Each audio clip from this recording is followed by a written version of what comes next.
Kejaksaan Agung menetapkan 7 orang tersangka dalam kasus korupsi bahan baku minyak goreng dengan terdakwa 3 perusahaan. 4 dari 7 tersangka tersebut merupakan hakim yang memberikan vonis bebas kepada terdakwa.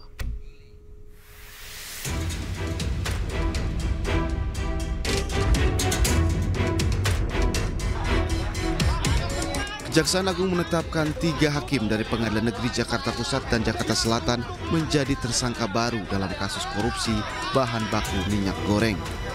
Sehingga total tersangka kasus suap dalam mempengaruhi putusan pengadilan menjadi 7 orang.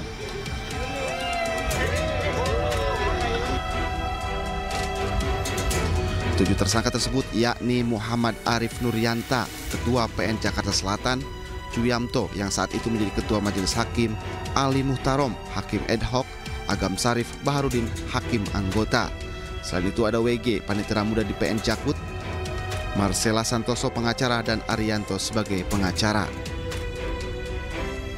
Kejaksaan Agung menduga 3 tersangka yakni Juyamto, Ali Imron dan Agam Sarif Baharudin menerima suap dari Ketua PN Jakarta Selatan, Muhammad Arif Nuryanta. Suap tersebut diberikan sebanyak 2 kali sebesar 22,5 miliar rupiah. Pertama, Muhammad Arif memberikan uang sebesar 4,5 miliar rupiah dengan pesan agar perkara bahan baku minyak goreng diatasi. Uang kedua sebesar 18 miliar rupiah agar vonis tersebut divonis lepas atau oslah. Agar perkara tersebut diputus oslah dengan menyiapkan uang sebesar 20 miliar rupiah. Selanjutnya kesempatan tersebut disampaikan oleh Wahyu Gunawan kepada Muhammad Arif Nuryanta agar perkara tersebut diputus onslah dan Muhammad Nuryanta. 4 hakim yang terjerat suap kasus ekspor minyak goreng pernah jadi sorotan publik saat menangani kasus-kasus besar. Mulai dari sidang kasus KM50, pembunuhan Brigadir Yosua, penyiraman penyidik KPK Novel Baswedan, hingga kasus yang menjerat petinggi FPI Rizik Syihab.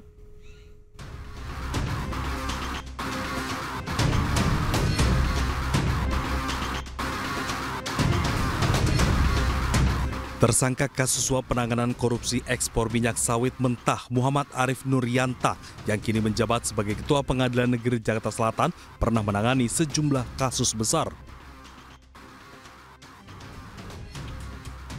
Nama Arif sebelumnya pernah menjadi sorotan publik saat memutus vonis bebas terhadap terdakwa penembak Laskar Front Pembela Islam atau dikenal dengan peristiwa KM50.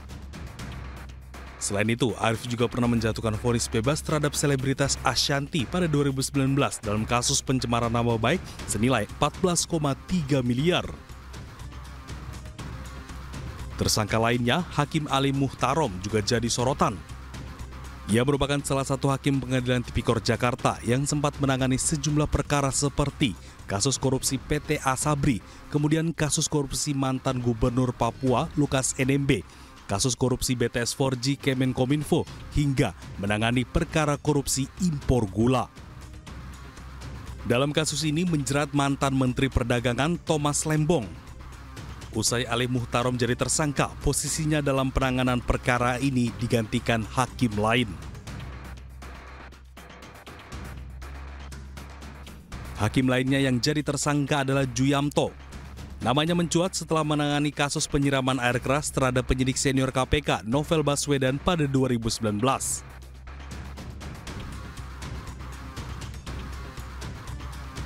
Saat itu, Juyamto memvonis 2 terdakwa penyiraman, masing-masing 2 tahun dan 1,5 tahun penjara. Selain itu, Juyamto juga pernah menangani perkara perintangan penyidikan kasus pembunuhan berencana terhadap Brigadir Yosua Huta Barat yang menjerat Verdi Sambo. Beberapa waktu lalu, Juyamto menjadi hakim tunggal dalam sidang pra-peradilan yang diajukan Sekjen PD Perjuangan Hasto Kristianto. Dalam putusannya, Juyamto menolak pra-peradilan Hasto. Adapun Hakim Agam Sarif Baharudin pernah menangani perkara kasus korporasi termasuk di sektor kelapa sawit hingga kasus yang menyeret petinggi FPI Rizik Syihab.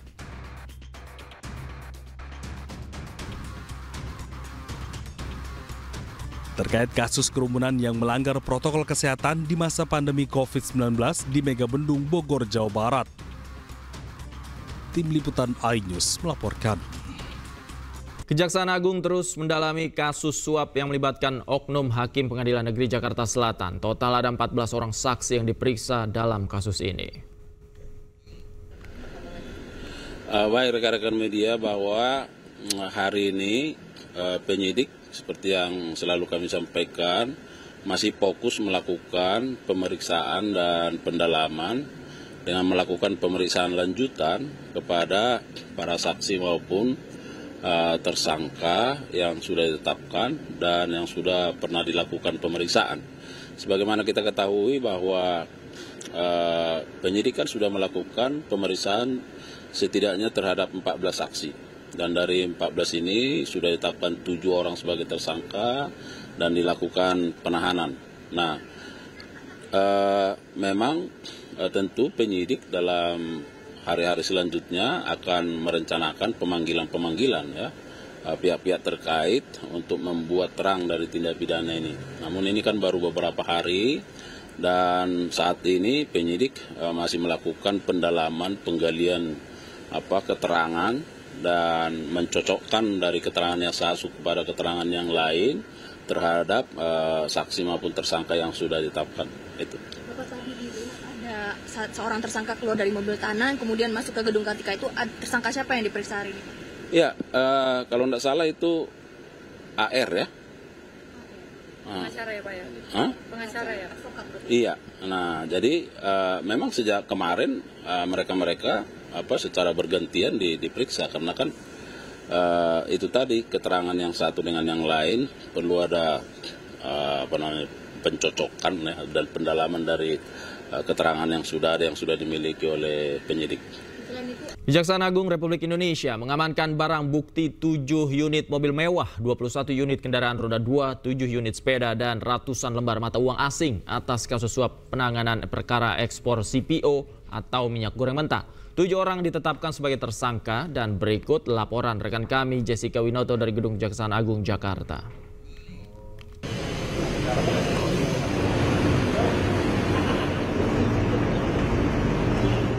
Ya baik pemirsa, Kejaksaan Agung Republik Indonesia telah menetapkan 7 orang tersangka atas perkara penanganan kasus ekspor CPO atau minyak goreng mentah.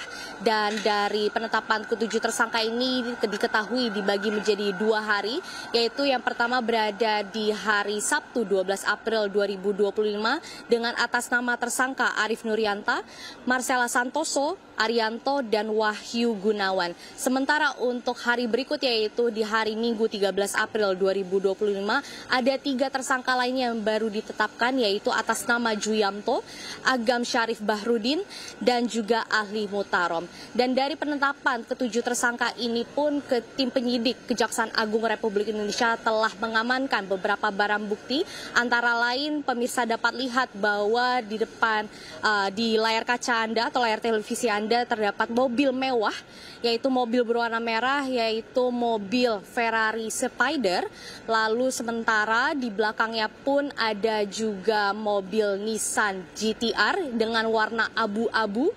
Tentu dari kedua mobil ini memiliki nilai atau harga yang cukup tinggi, yaitu berada di kisaran miliaran rupiah. Sementara di belakang dari Nissan GT-R pun ada mobil Land Rover. Dan diketahui bahwa total mobil mewah yang diamankan yang diparkirkan di halaman Kejaksaan Agung Republik Indonesia ini ada 7 unit mobil mewah. Sementara dari 7 unit mobil mewah ini pun ada beberapa 21 unit motor atau kendaraan roda 2, dan sempat kami melihat bahwa tadi ada beberapa merek motor yang cukup besar dan cukup mewah dan mahal, yaitu ada Harley Davidson, BMW, Vespa, dan lain sebagainya. Sementara selain dari mobil mewah, motor kendaraan 2, lalu juga ada yang diamankan 7 unit sepeda. Dan dari seluruh barang bukti ini, tim penyidik Kejaksaan Agung Republik Indonesia telah mengamankan dari beberapa tempat, yaitu tepatnya dari 3 provinsi, yaitu Jepara Jawa Tengah, Sukabumi, Jawa Barat, dan di Jakarta. Dan atas terkuaknya kasus suap kepada beberapa hakim, tentu ini menjadi tanda bahwa kasus jual beli vonis atau putusan masih sering terjadi di Indonesia. Dan informasinya bahwa para tersangka ini telah ditahan di Rutan Salemba, cabang Kejagung. Dari Jakarta, Jessica Winoto, Muhammad Damar, iNews melaporkan.